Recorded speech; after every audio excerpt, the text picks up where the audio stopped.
Andy. Hey, Rob, the conference is finally here. This is the longest wait time for a conference in the history of conferences. I think it's a record. I'm so excited we're finally here. And by here, of course, I mean still sitting in my bedroom.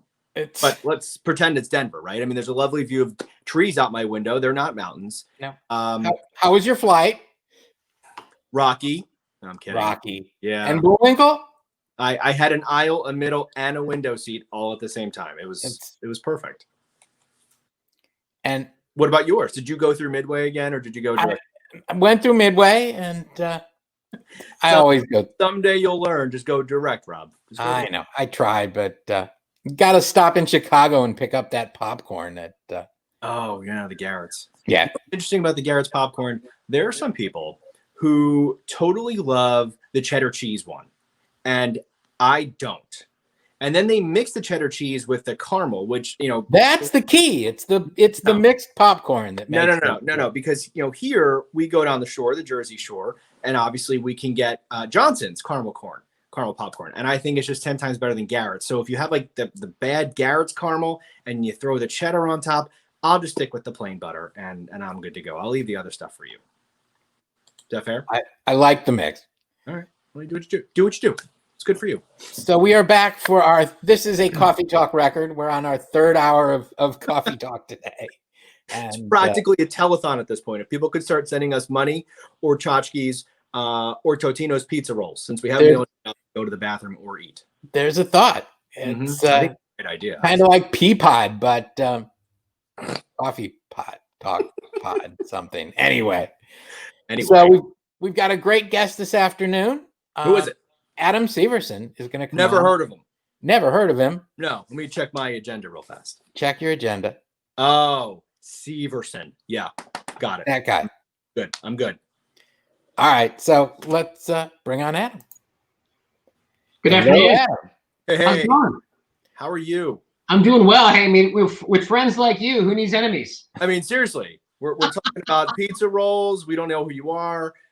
This is great. This is awesome. I obviously I wish we were together. I wish we were in Denver multiple times over, several Indeed. times. But I mean, this is really a great compromise, I think, right?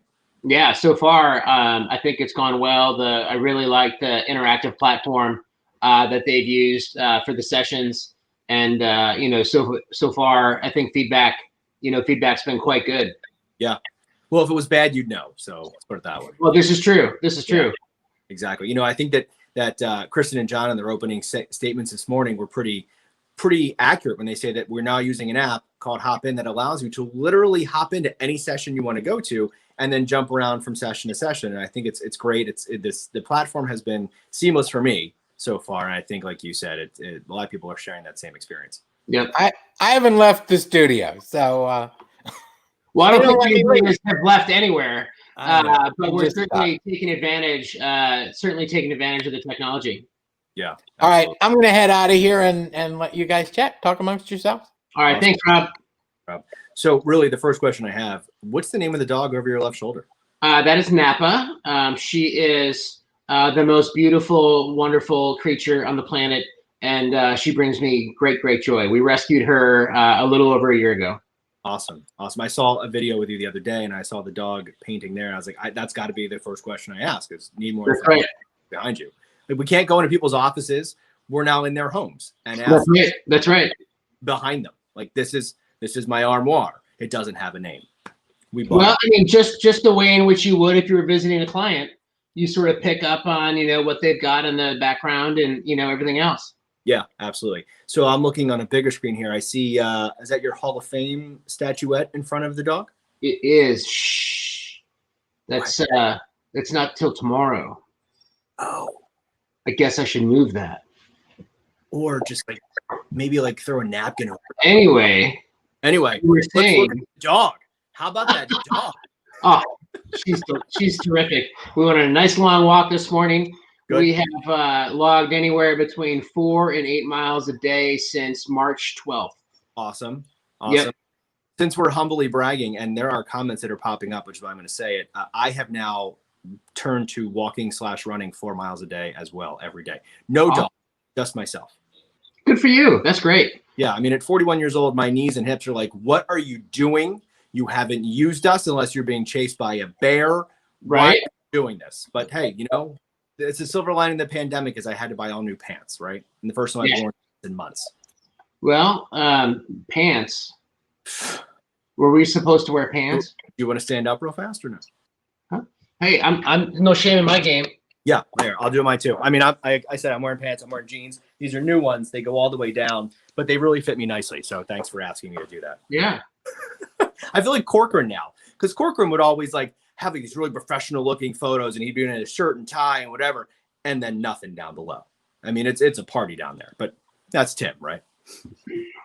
We move on. Anyway, so the conference, you spoke this morning on an awesome panel. You had Sally Schmidt, we had Keith Wee and Maggie Watkins. If you want to talk about, just Hall of Famers or, who is who of legal marketing, that's your panel. So that was, I mean, how was the experience for you? At the center, go tell me. Yeah, no, I mean, it was great. Sally and Maggie and Keith are obviously terrific friends, and colleagues, and I've known all of them for, almost 2 decades, and really enjoy just bantering ideas. As we were preparing for the panel, we were talking about sort of how to take this idea of like career advice. And, we started batting it around. I'm like, well, everybody loves a top 10 list. And, and so we started saying like, okay, like what would some of the top 10 be? And somebody's like, oh, well, be curious and listen. And then like someone else is like, yeah, listening, that's really good. And then someone else is like, we got to have a plan. We're like, well, duh, of course you have to have a plan. And as we just sort of continued on, we started throwing out these ideas, and sure enough, we had such alignment in our thoughts around this. It was both reassuring for me, for a guy who, likes to, try to purport to, know what he's doing a little bit. And anyway, so we had a lot of fun. We shared those tips. I think each of us had, some anecdotes around this top 10 list that we shared. For example, investing in yourself, communicating proactively and succinctly, be malleable and resilient. And so those were, teamwork makes the dream work. So a lot of things I think that were, really, I think hit a good mark and sort of set the tone for the conference moving forward. So, what's interesting is, and I was thinking about this, that the full title of your session was From Survive to Thrive, Top 10 Career Tips That Stand the Test of Time, Pandemic or Not. And I think we could all probably tell our own stories and experiences of how we've kind of gotten through these past, well, let's see, it's October now. So we're over 7 months really. Do you think there's a major difference as far as career paths and how things have changed or pivoted to overuse a 2020 term because of the pandemic that maybe weren't there before? Are there major barriers there in place because we are virtual and wearing jeans and shorts and all those things? Well, I think it's funny you say like, oh, pivot, from survive to thrive, pick your catchphrase. Yeah. I think there's certainly challenges in everything. And so if the challenge today is the fact that I'm working, remotely, as is my team across our 20 offices, fine. How do we address that challenge? It's sort of a sense of like, what problem are you fixing? Are you looking to find a solution for? Yeah. Because, what's interesting from a client development perspective is we've been able to have virtual meetings with lawyers from, 4 to 6 of our offices, as where before, like those were really difficult to schedule. Now it's sort of like, hey, how about Tuesday at 10 a.m.? And we're able to sort of, move and try to get, something like that scheduled. And so that's been, I think, a benefit that we've been able to experience is really sort of bring, I think, the face of the firm to more clients, across more geographies than we would have been able to before. Yeah. I mean, just knowing you and your team and the way you practice, you would travel a lot and meet with clients, especially personally. Have you been more successful? Have you had more opportunities now to do that because everybody's virtual? You're not traveling. You're not catching flights. You're not worried about when they're traveling somewhere else. We're all pretty much captive, really. Yeah. Well, it's interesting. I was on the road for 10 of the first 11 weeks of the year. And, now I haven't been on an airplane since the first week of March. And I would almost say that in some respects it's easier, but in some respects it's more difficult, right? Because one of the things that I found as I've been preaching to my team and to our attorneys, the importance of having, really meaningful relationships, not just tertiary relationships, not just passerby and the cocktail reception relationships, almost like LMA, right? The ability to sort of sit down and have a meaningful discussion with somebody is so critically important, because it's a lot more difficult to sort of pick up and have a meaningful conversation if you've only like bumped into them, at a conference. And so in some respects, I've had very deep, meaningful client conversations, with people where I might only see them once a year because I was only going to Minneapolis once a year. But, now I've had 3, 4, or 5, virtual client visits that I wouldn't have before. And I think in other instances, some of the people maybe where, I've connected with them, I've maybe had more social media interaction with them than some of the sort of robust type conversations that you might, fly in, maybe have a dinner, and then followed by a business meeting in the morning. So I think it's been a little bit of a mixed bag, and, like everything with 2020, we just need to roll with it. Yeah, absolutely. So for those that don't know you, in case they missed it on the opening, your formal title is Chief Marketing and Business Development Officer at Baker Donaldson, Berman, Caldwell, and Berkowitz PC. How big is your team? I've got 30 members on my team. We're about 700 attorneys across 21 offices, primarily in the southeastern United States, and I sit in Nashville, Tennessee.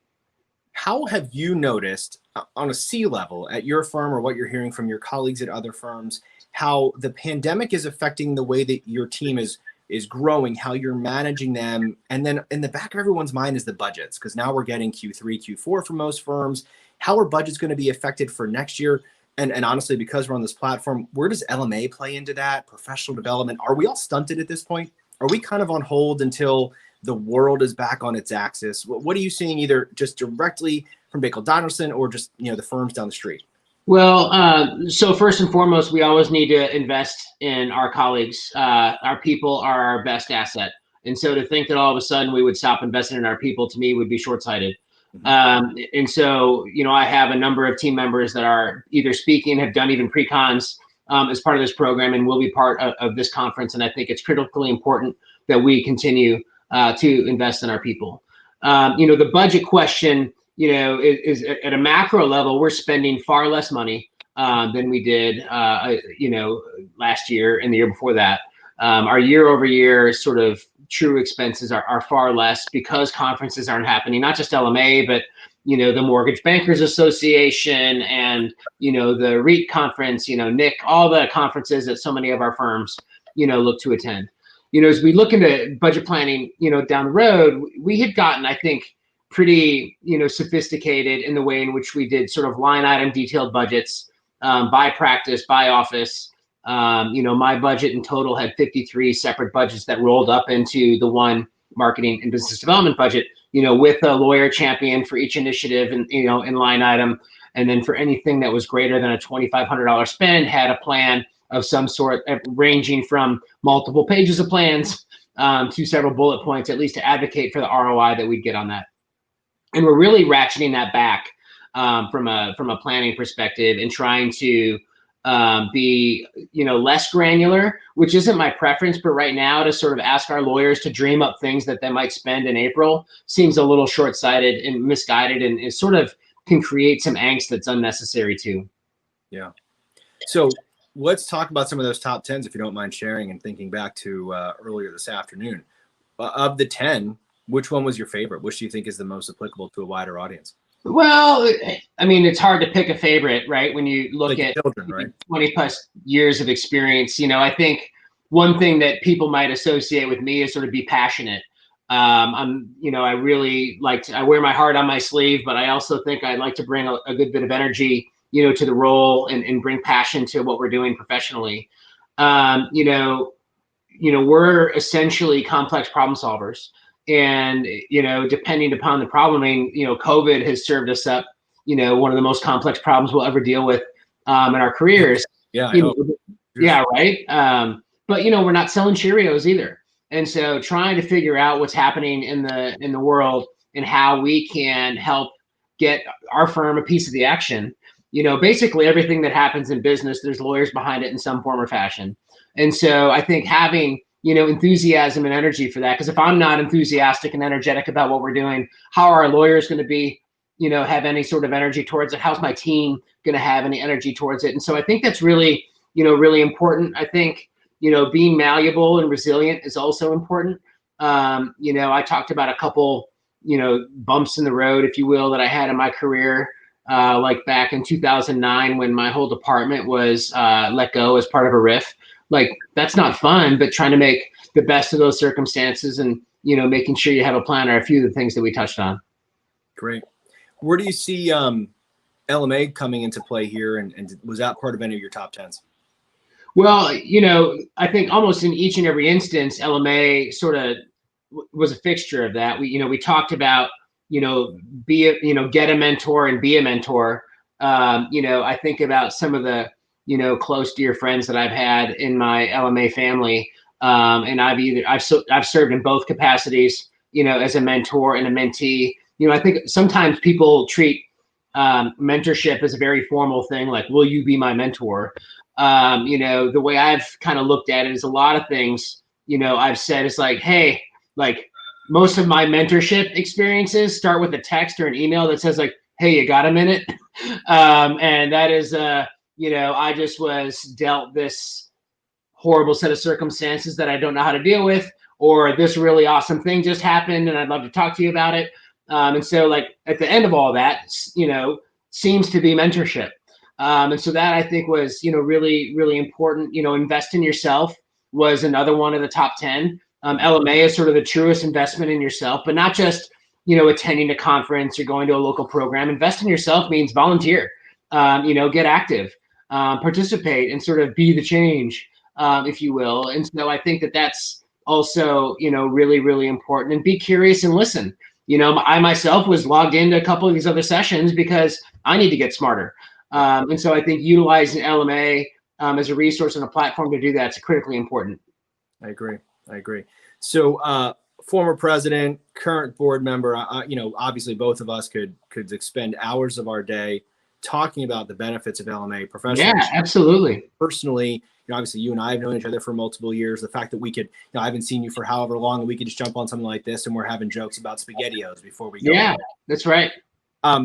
First timers, those new to the conference or LMA themselves that are watching right now, whether live, or later on when it's been recorded, how would you sell LMA to them to continue their process? And you kind of touched on it now with putting yourself out there. You volunteer, you lead, you speak, you write, things like that. How does that all kind of dovetail with the top 10s that you had from this morning?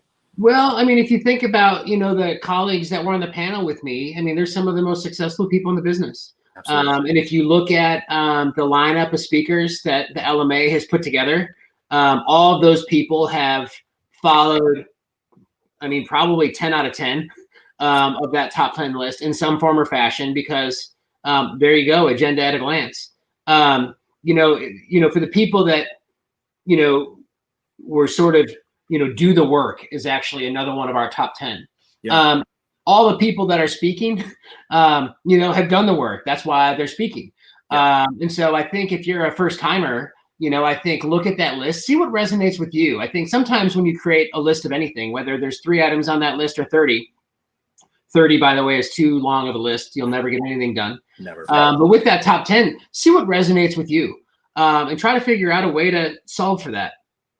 So let's say, for example, particularly in the time that we're in right now, Andy, like be enthusiastic is one of the ones I just spoke about a minute ago. You know what? There's some days where it's real hard to be enthusiastic. Like, we've been sort of served up with this complex problem. Some people, in some ways, like there's sort of, if you think about like Pavlov's needs, right? Like we need to make sure that like we're healthy first and we're doing all the things that we can do to preserve that. And so whether that's washing our hands and wearing a mask and things like that. But as you go down then, so figure out like, if you're thinking to yourself, being passionate right now is a challenge for me, then sort of, no, not for me. But you said for a first timer who's coming and they're looking at this top 10, what I'm suggesting is like, pick 1 or 2 that maybe you're, having a challenge with, peel back that onion, try to find, in this instance, try to figure out maybe what's the root cause of that, and then figure out like how you can overcome that. Or ask a friend to be like, hey, I'm dealing with this problem.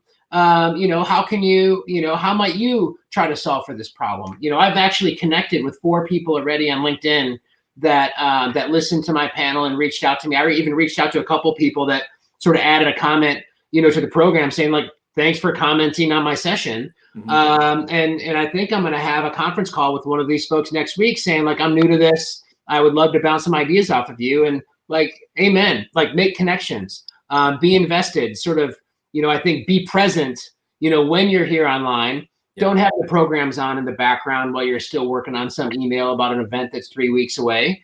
Like be present, be involved, do the one-on-one networking. That's one of the funnest things that I've really enjoyed, is sort of getting put into this sort of, jar of jelly beans.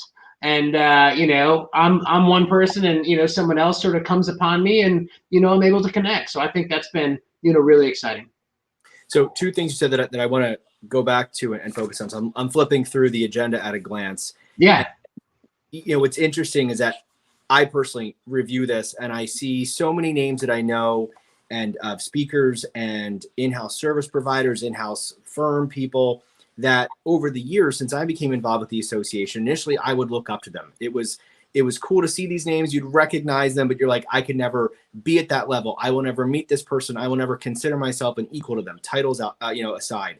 And now, having been in the association and active in the association for so many years, I call you a friend. I would call Keith Wee a friend. I could text either one of you right now and get a response in minutes. And I think that's what's really awesome about this association generally. Again, speaking to first timers and those new to the association, is just because you see Adam Severson, CMO at blah blah blah in Nashville. I mean, he's still a person.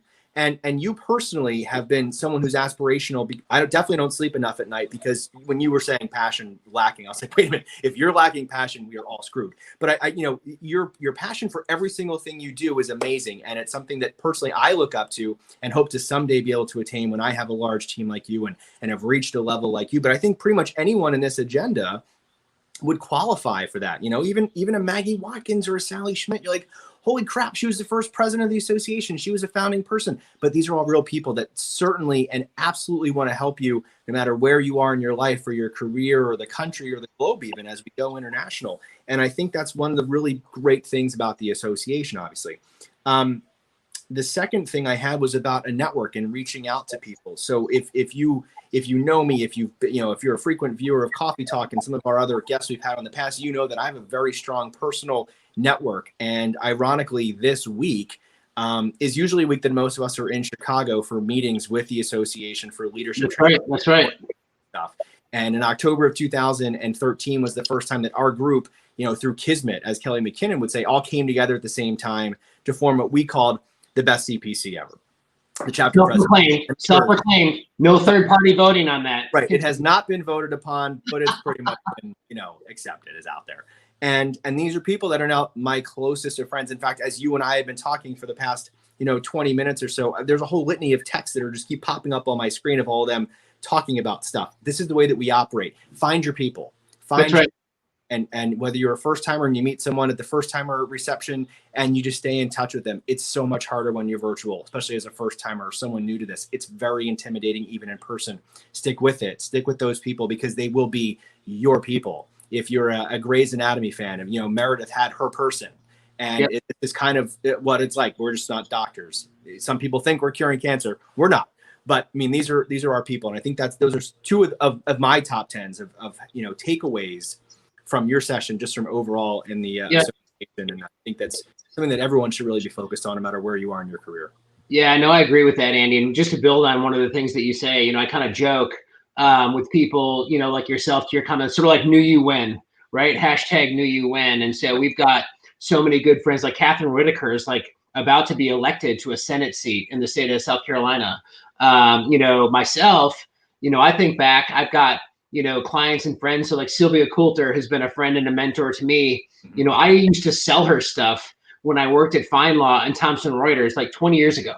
And so now she's like, geez, Adam, you're the chief marketing officer of this law firm. She goes, I remember when you used to come in with your computer bag and, try to, sell me stuff. And so I think that's, I think we all sort of grow and evolve. And part of it, I think, is really to take the time to make meaningful connections. Absolutely. And I think it's funny. I think there's something going on right now on Facebook or online and social somewhere. It's like where we started and where we're at. I think we could all do that with our LMA careers. That's right. That's right.